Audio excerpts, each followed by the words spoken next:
Hey y'all, Brown's back and we're going to be learning some more histology, this time about the alimentary canal wall.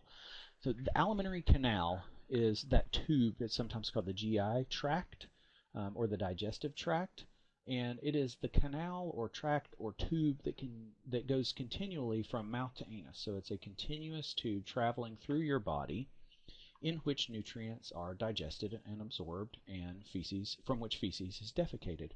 And all of those digestive processes that you've learned already, ingestion, mechanical digestion, chemical digestion, absorption, propulsion, and defecation, all of those are carried out inside the alimentary canal by the primary digestive organs. That is, the organs that make up the alimentary canal, including the esophagus, the stomach, the small intestine, and the large intestine.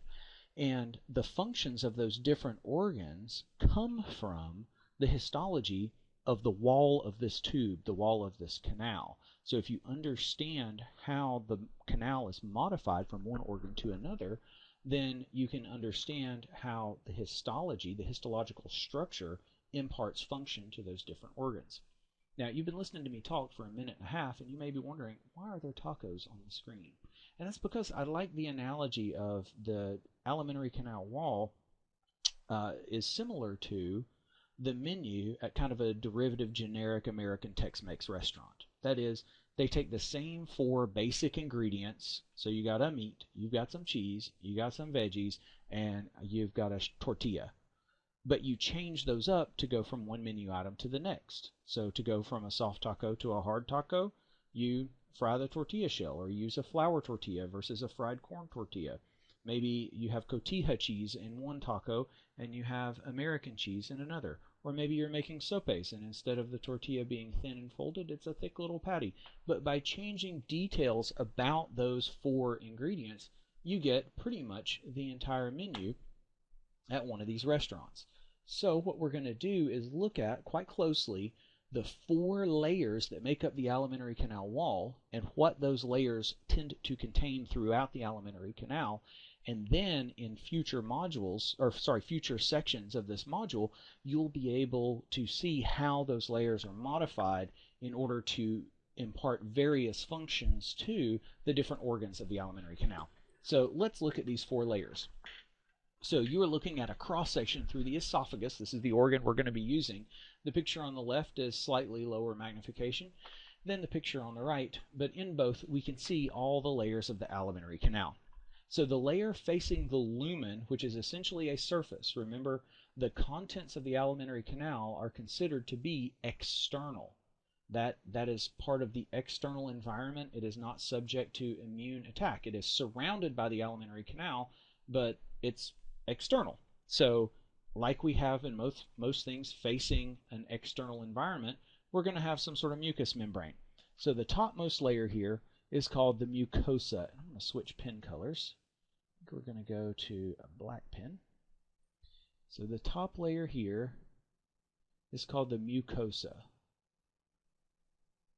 Over here in the image on the right, the mucosa extends about yay far. And I promise I'm going to show you how to tell these things apart. I'm not just going to label them and walk off. Underneath the mucosa, here and here in this image, we have a submucosa. That's hard, isn't it? Sometimes this isn't all rocket surgery. Underneath the submucosa, we have two layers of smooth muscle here, and in this one, well, that's a bad bracket, but you get the idea here. This is called the Muscularis Externa because it's moving away from this mucosa layer. And then finally underneath the bottommost layer, so kind of this stuff here in the picture on the right, and this bottommost layer here is an Adventitia. In most of the esophagus, but over the rest of your GI organs, this is called the Serosa. Okay, so let's dive in a little bit and look at how we tell these, the components of these three individual layers. And we're going to start with the mucosa. So the mucosa is always going to have, at its very top, facing the lumen, an epithelium. So in the case of the esophagus, this is a stratified squamous epithelium. So that's going to extend from the surface all the way down to these basal cells here. Okay? So there's the epithelium. Underneath the epithelium, you're going to have a thin layer of connective tissue. So it's usually loose or areolar connective tissue. And this is the lamina propria. And then underneath that, we have some thin little spotty bits of smooth muscle. So you can see this is kind of staining a rather intense pink color. And you can see the infrequent nuclei in here. So this layer of smooth muscle that separates the mucosa from the submucosa underneath is called Muscularis Mucosa, or Muscularis Mucosa, depending on the textbook.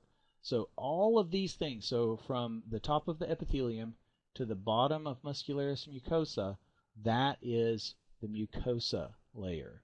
Everything between Muscularis Mucosa and the beginnings of Muscularis Externa is submucosa. So all of this stuff in here is submucosa. So the mucosa is always going to have an epithelium, but what that epithelium is going to vary depending on which organ you are in. So in this case, it's stratified squamous. In the stomach, it is a simple cuboidal. In the intestines, it's a pseudostratified columnar or a simple columnar, depending on where you are in the intestines. You can also find additional cells in here besides just your regular epithelial cells. In the intestines particularly, you're going to see lots of goblet cells, which are going to secrete a protective mucus. You're often going to see endocrine cells as part of the mucosa, and that's because certain regions of the alimentary canal actually secrete their own hormones. Okay? So epithelium, lamina propria, muscularis mucosae, that is the mucosa. The submucosa, like we said, is everything from muscularis mucosa. So in this picture on the left, that is an inadvertent ink mark. Where's my eraser? There it is. There we go. So this is muscularis mucosa. This is the smooth muscle of muscularis mucosa here. So everything from here down to here is submucosa. So the submucosa is largely dense irregular connective tissue. So most of this is type 1 collagen, but it's also going to contain the vasculature for the alimentary canal wall. So you can see a small artery here and here. You can see some veins. There's an irregularly shaped vein here and another vein here. Neurovasculature is also found here. So the myenteric plexus, the group of nerves that supply the wall of the alimentary canal, can be found in the submucosa. And we also find glands. So if we look at the picture on the right here, you'll see this large bicarbonate secreting gland. This is from lower down in the esophagus, close to the stomach. And you can also see very well the smooth muscle of muscularis mucosa. This is an artifact right in here. That's just where the tissue tore. So submucosa, largely specialized to provide vasculature to the canal wall, both blood as well as lymphatic vasculature as well as neurovasculature. Underneath, we have Muscularis Externa, which itself is comprised of 2 layers. So just to kind of orient you to where we are, this is the submucosa here, and then everything down here is Muscularis Externa. And you can probably tell by looking that there are actually 2 layers to Muscularis Externa. This upper layer, called the circular or circularis layer, has muscle fibers that you can see. These smooth muscle fibers appear to be running right to left in this cross section. And that's because, this is a tube, right? So imagine if we have a tube like so, and we've cut it in cross section.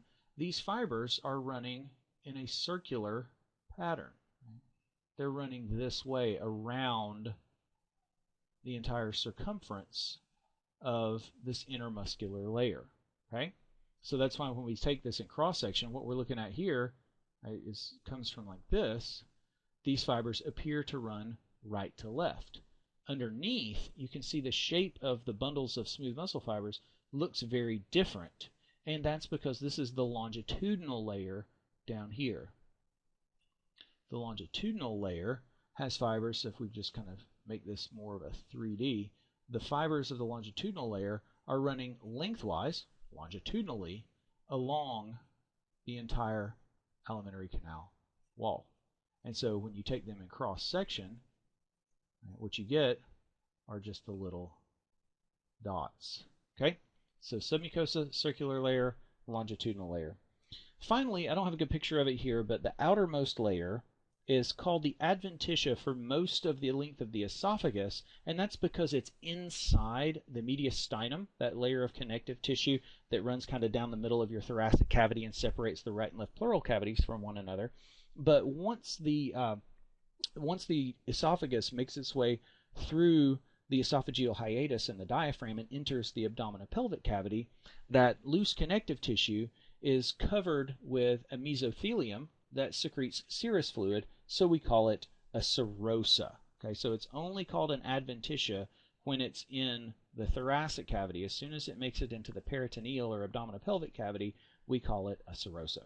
So finally, let's draw all this out. Let's draw a little sketch. So I expect you to be able to draw a sketch of this when it's all done, so I should expect me to be able to draw a sketch of this. So our first layer is going to be the mucosa. So we're going to need, first of all, an epithelium. So here's our little epithelium here. And underneath the epithelium, we're going to have some loose connective tissue to make up the lamina propria. And then finally, those discontinuous patches of smooth muscle providing tone to the overlying epithelium and lamina propria, and that's Muscularis mucosa. So we have an epithelium here, we have a lamina propria here, and we have Muscularis mucosa here. All of these things collectively make up the mucosa or mucous membrane. Underneath that, we have some dense connective tissue. We also have, there's a little arteriole maybe, and put a venule in there like so. You'll have nerves. So this is kind of like the trophic center of the organs. So that is the submucosa. Under the submucosa, we're going to have two layers of smooth muscle. So we're going to have one layer running back and forth like so. So that's the circularis or circular layer. Then we're going to have another one where the muscle fibers are, looking at the screen like this, they'd be kind of coming at us, right? They're coming right for us. So this would be another layer of muscle. This is the longitudinal layer of smooth muscle, and these two collectively make up Muscularis Externa. And then finally, underneath that, we'll have another layer of connective tissue. And since most of your digestive organs are not the upper two-thirds of the esophagus, we'll cover this with that mesothelium, and this will be the serosa. So now that you know the 4 layers of the alimentary canal wall and some of the features of those layers, we can move in and talk about each organ that makes up the alimentary canal, all of the primary digestive organs, and see how these 4 layers are modified. We're really finally getting into the business of seeing how histological structure imparts function. So I think you're going to find these last few modules pretty interesting as we tie together all of those different organs that we learned about earlier on in the course. Well, that's it for now. Hope you had fun. Study hard. We'll see you later.